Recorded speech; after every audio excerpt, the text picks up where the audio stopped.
So we're going much further out than we were. 9, 10, 11, 12 stops. A lot have left, swore they're never coming back, and a few of those we've already seen back. Here they are. The place is paid for. They got no place to go.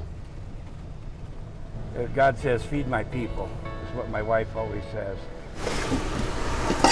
Every night at supper time, Brussels sprouts with bacon. You'll find Terry Rubiolo Fruit salad. dishing out a message. People need to know they're loved and cared about. It's that simple.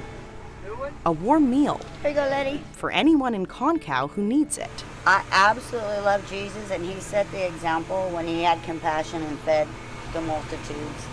So I just want to try and follow in his footsteps the best I can. Roughly 3 years ago, she and her husband John started I Am's Garden to feed the homeless in their town. Not realizing they'd soon be without a home too. This one, we lost everything. So The morning of November 8th, it was raining fire on us all around here. the campfire tore through.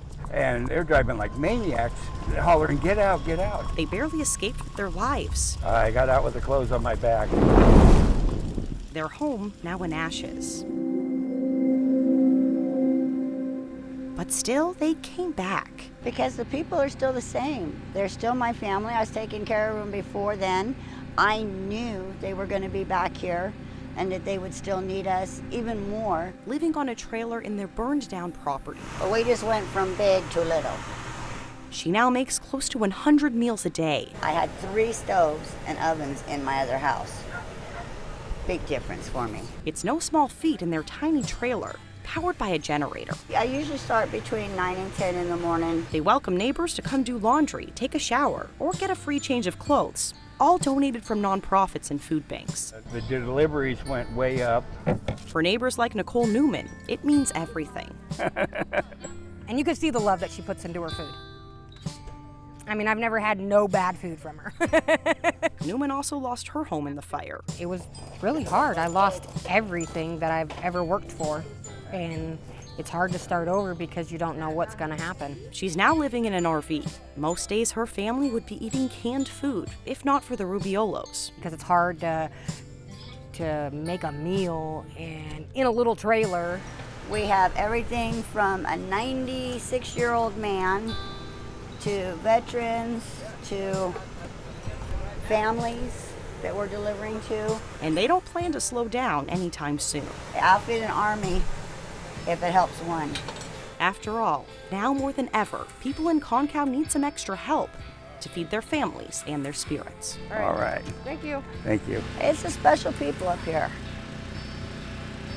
The mountain people are special people. In Concow, God knows what we can handle, and He basically gives us what we can handle. Jessica Mensch. So we're here doing what we can do to help.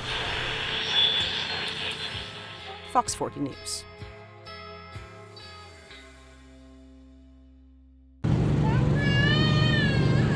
As a wife of Corporal Singh, it means a lot when something like this is given to us from community. Anamika Singh's life forever changed last December. You have to understand this was not supposed to happen here. After her late husband was shot and killed. Talking on behalf of all survivors, this is what we want to see from community for our officers that put their line, who lose their line in the line of duty, to be recognized and honored for all the hard work they've done. The owner of Dutch Hollow Farms, it was exhausting, found a unique way to pay his respects to Corporal Ranil Singh. He was just a good person. For making the ultimate sacrifice. It's been a long journey to get this all done, but we want to honor you and we want to honor Ranil. Ron would want something like this. And we just live a couple of miles down, so it's very close to home. Yay, let's go. It's just amazing what the community is doing, what John's doing. Anamika and her 1-year-old son were the first ones to walk through the memorial maze. I couldn't wait for that moment. It's great to see it all done. It was a beautiful moment. Can you say that? Papa. Yeah. Yeah. Arnav, look. I mean, everything about it is very emotional for the family. It was somber going in, but what was amazing about Not a few minutes into the maze, all of a sudden, Doesn't matter which way we go, it turns the same way. you hear laughter So nobody grabbed the map.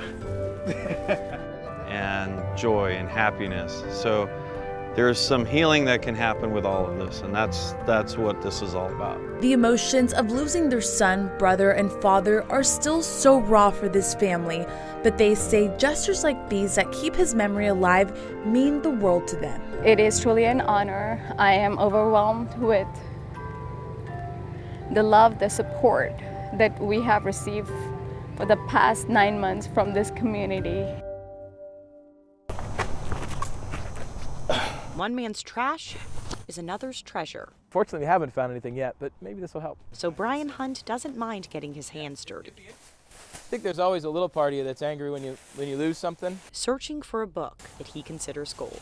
Well, I'm looking for my Bible, actually. Stolen out of his truck Monday afternoon The bummer was that it was on New Year's Eve when it happened. while he was shopping at Target in Manteca. And what they took was my work backpack, and inside was a laptop and my earbuds and things like that. But most important thing was my Bible that I had for over about 15 years or so now. Yeah, that's usually what I got in my hand is my Bible most of the time. The same Bible he uses every Sunday as a pastor at Crossroads Church. My daughter was in the NICU when she first was born. I read that Bible over her when she was in the NICU, and took that Bible into to nursing homes and prayed over people on their last breaths with that. Was able to do counseling with that.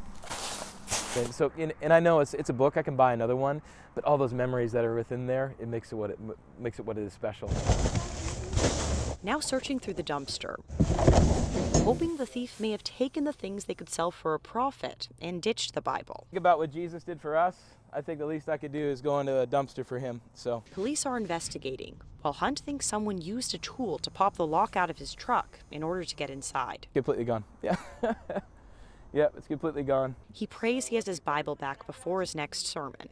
After all, he's never led a service without it. I think the coolest thing would be is that if that person, whoever has it, would realize that there's a Bible in there, that they'd open it, they might read it, and then maybe their life would be changed as a part of it. But the perfect world would be is that they would open it, read it, have their life change, and then give it back. 30 years ago on October 17, 1989. The Battle of the Bay continues. During Game 3 of the World Series, cheering turned into panic.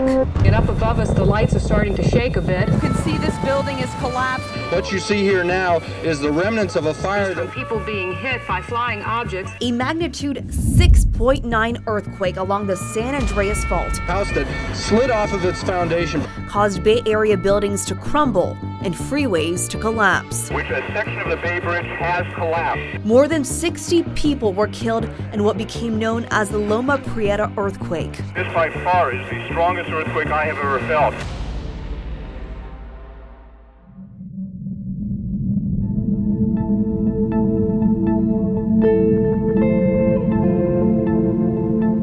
Thousands of faults weave through California like a spider web. Some have yet to be discovered. San Andreas is the most famous in California because of the damage it has and will cause. We are due for the big one. The fault is not just one surface, right? When it breaks in a particular earthquake, you usually see one surface. But each different earthquake might move slightly different place, and you end up creating a zone that can be a variety of width. We took a tour along the San Andreas Fault with world-renowned seismologist Dr. Lucy Jones. Here's what she says will happen during the next big quake. Transmission lines, if the fault doesn't run through the tower, there's often enough flexibility that they can move and stay up.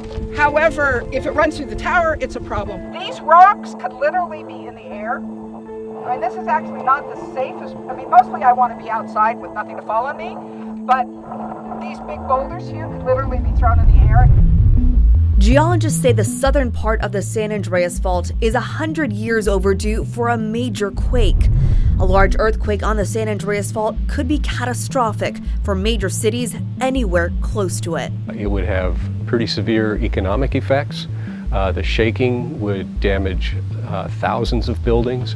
a lot of people will die. Tim McCrink is a geologist with the California Geological Survey and says even things in your home could be deadly. If you have gas running to your house and your house breaks, you can see this building is collapsed. They don't know if people are still in there or if they... right? Something severe happens to the house. You break those pipelines. Now you're pumping gas into the atmosphere. It doesn't take much to ignite that. We've passed the 100-year mark since a massive earthquake on the northern part of the San Andreas Fault. In 1907, an earthquake in San Francisco killed 3,000 people and caused fires that burned for 3 days. Half the city became homeless. The fire probably did more damage to the structures and perhaps to lives than the earthquake itself. But the earthquake itself did a lot of damage. The city hall was brand new and was almost completely destroyed. We know it takes decades to recover from these things, and we know that just from the 1989 Loma Prieta earthquake. They had their 25th anniversary not too long ago, and the word that I heard from that was that they were just finishing rebuilding some of the buildings in Santa Cruz that were damaged by that earthquake. And it'll take a while for help to come. We're pretty much at the center of the San Andreas Fault along Big Pine Canyon. If the big earthquake hit, all the roads around me will be impassable. It affects everyone, and I don't know how you can't, to look at your landscape and say, why? Why not? I mean, why? How can you, it's very boring to just accept everything as being there. The big one on the San Andreas Fault will happen at any moment. The question is, are we ready?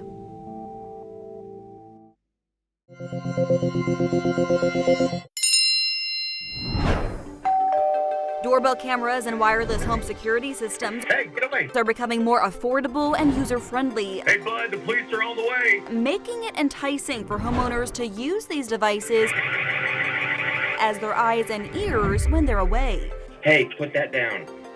I've caught people stealing my solar yard lights 3 times. Caught people shining lights into the cars parked on the street to break into them. And those who have them say cameras from Ring or Nest have been useful upgrades to their home. We would just find our stuff missing and we didn't know what happened.